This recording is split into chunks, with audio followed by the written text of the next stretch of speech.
been an opportunity for people to come from all parts of the world, stakeholders from different sectors of the economy, and to share their views about where next for ethical trade. Well, it's really about bringing together all the different stakeholders and giving them that opportunity to network and the opportunity to learn from some of the experts.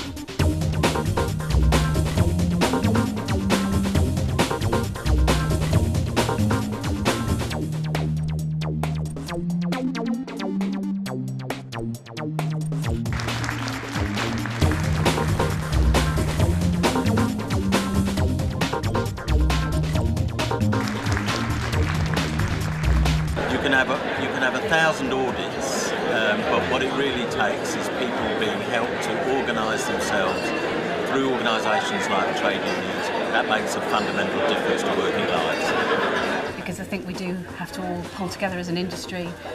We do have to stop looking at policing our suppliers and instead start empowering the workers. That is communicating with the workers, that is the supply chain, trying to get their views. What is it that they're going to do best? To make sure that a worker in Brazil has a living wage, that in fact the fruits of global economic growth is shared on an equitable basis. Well, living wage, we go to work to earn a living, and if we can't guarantee the workers making our goods a decent standard of living, then we've failed. So what I would want to see happen is international buyers and retailers recognize and support the suppliers who are actually paying the living wage to their workers. It's really, really important for businesses to introspect and have a better understanding of how their decision making, right from design to production, has an impact on core issues in the field. If you only ever set targets for buyers that are about margin, that's all they'll focus on. But if you set them ethical targets as well, what proportion of their production comes from ethical factories, for instance, then they'll pay attention to it.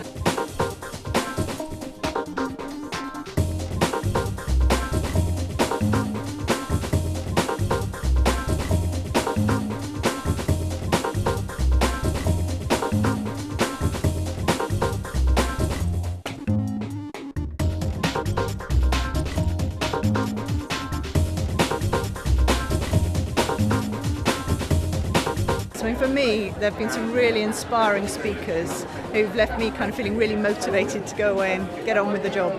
I think it's been absolutely fantastic, just reflecting on some of the achievements and also thinking forward about how we can step up the pace over the next decade and achieve even more. There's an incredible consensus that the real issues for ethical trade are about wages, they're about trade union rights, and they're about business walking the talk. My message is raise your game, put ethics through the core business practices, right through every part of the business, make it part of the business culture. So now is the time for the business community to continue to work with the Ethical Trade Initiative to think through how their supply chains can make a real difference for the world's poorest people. I thought it was extremely interesting. Absolutely brilliant, thoroughly enjoyed it. We've learned a great deal of lessons. It was brilliant, really interesting, varied speakers, one of the best conferences I've been to for a while. It's been a great meeting place for all these different stakeholders. It's just a tremendous buzz about what next. And we've got so many ideas to take away with us the next decade.